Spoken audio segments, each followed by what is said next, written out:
Today, we're talking about how to compete with cheap. You submit some stuff to a client, or you're going up against clients, or you're working with clients and they're getting other proposals from cheap people, cheap companies, cheap businesses. But today we're going to talk about 5 or 6 things you need to be doing that makes it easy for you to say the price you want to say compared to everybody else that's lowballing. So you know what we got to do? We got to roll graphics, and then we're going to get right into it.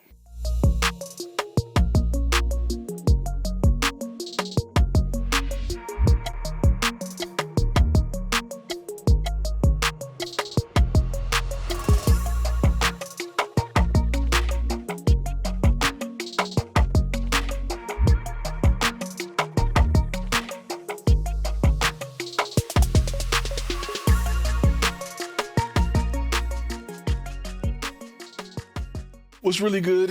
If this is your first time on this channel right here, my name is Ty Turner. I'm a former Army combat photographer and the owner of FlashFilm Media, which is one of the most trusted production companies here in the great state of Texas. And today we're going to talk about competing with the cheap guy, things you need to put in place so that you won't have a problem there. And it takes a lot from you. Trust me, when you do it right, all of the cheap guys, their tactics, their skills will backfire on them. And when a client has what you present and your brand in front of them, and they look at the other companies, it will destroy your competition. It makes me look better, right?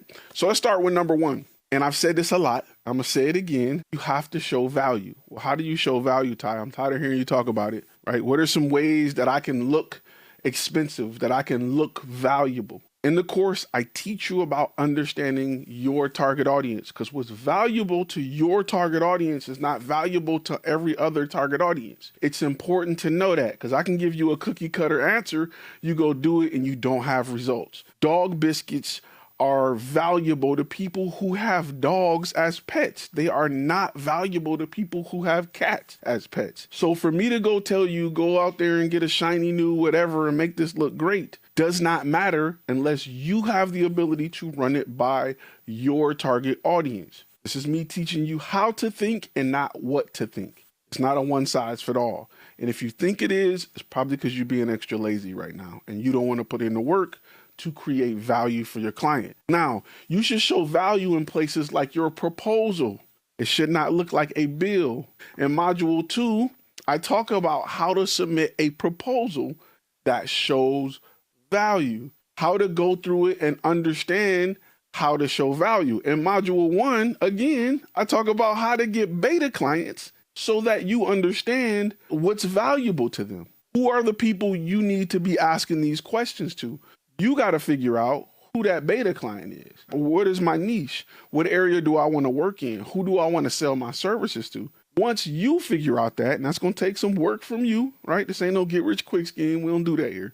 You then have the ability to know who that is. Then you ask them what works. So to beat cheap, number 1 is to show more value, right? Make sure you have great behind the scenes footage on that website. That shows value. You can't say we charge $20,000 and somebody else saying they can do it for $1,000. A client won't understand unless you have behind the scenes shots showing 6 cameras, a crew of 10, lights, diffusers.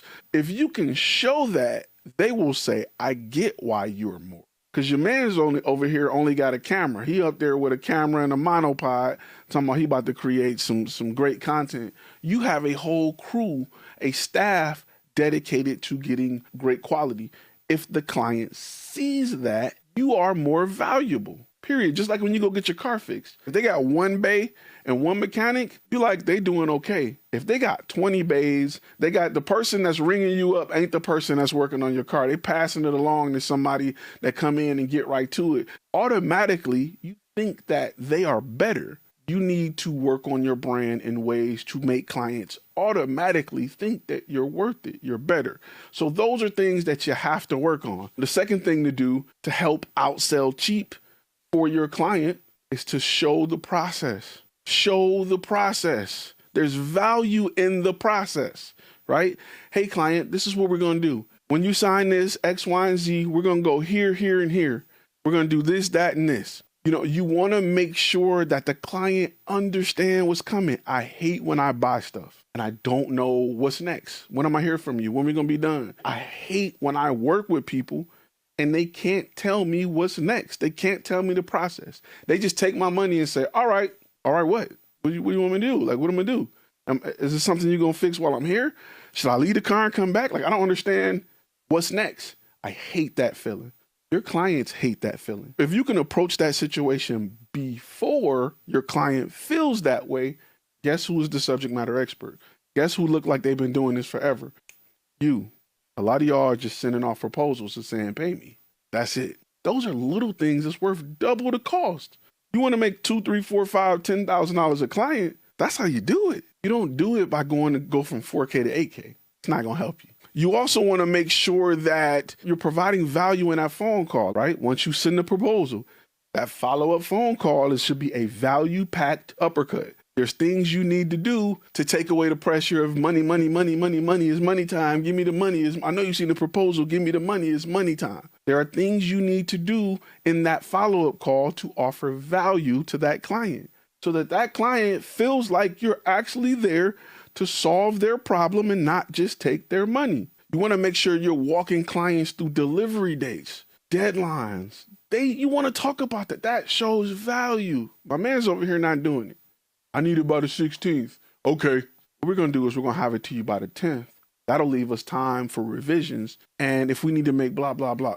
Wow. This guy know what he's talking about. I'm going to go work with him. Number 3 is show value by going the extra mile, understanding your client's pain points. This is a big one. Understanding your client's pain points, not just what they are telling you, but asking more questions.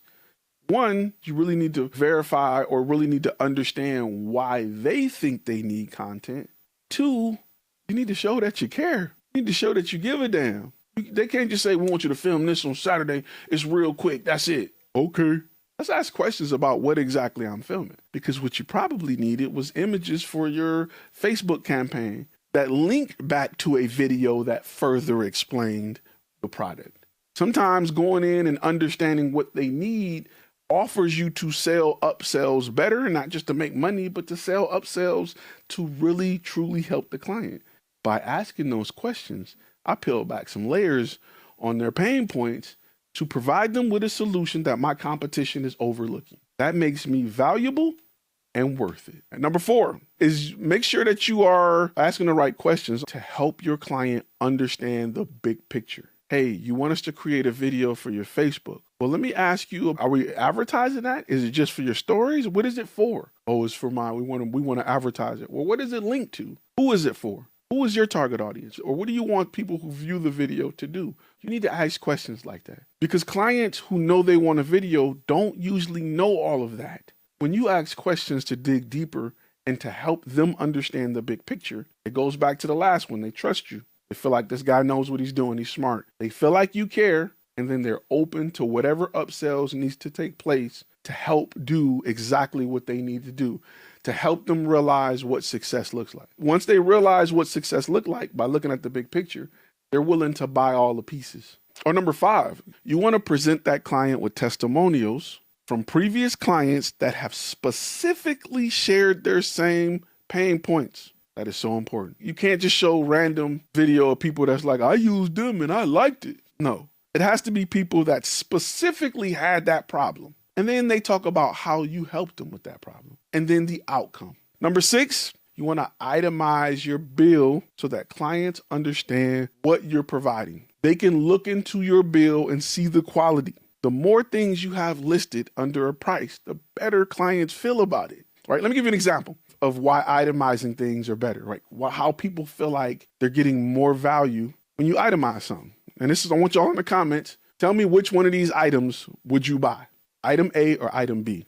Item A is a bacon cheeseburger. It's going for $5. Item B is a handcrafted burger with sesame seed bun with grass-fed Omaha steak beef, topped with romaine lettuce, 3 types of cheese, hickory thick sliced bacon, hand-picked onions and pickles, topped with our in-house special sauce made daily from scratch, and a 32-ounce beverage of fresh brewed sweet tea. All they're doing is itemizing it. This makes sense to you now, don't it? It's just one person gave you more ingredients, so you feel like I'm gonna spend $10 for that than $5 for just a junior bacon cheeseburger. Let's talk about things not to do. Don't talk gear with a client. Can't do that. They don't care. You can't say I got 8K over there, 4K. That's not something you want to itemize and present to a client. A lot of people who don't know business try to present gear to a client as the reason why they're expensive. I got all this gear, I got a $10,000 camera. You ain't about to pay me. How does that help them? They don't care about your camera purchases, your bad decisions. They don't care that you went out and bought a cinema camera and no lights. Another thing not to do, don't badmouth your competitors. Don't say they trash, this, that, and the other. I know you want to. It will never help you. Badmouthing your competitors will never help you get more business. I usually, hey, those guys do a great job at what they do, but this is what we do. Those guys do a great job at filming and capturing great images, but we work with companies like yours every day to help X, Y, and Z. That's how I approach it. So when I do that, the integrity light go off. This company right here is an outstanding company.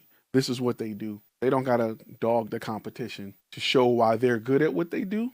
I can have a conversation with you and I can explain why my company is a better fit for your problem, right? Another thing, don't be afraid to walk away from clients that are not a good fit. If a client is super cheap, say no.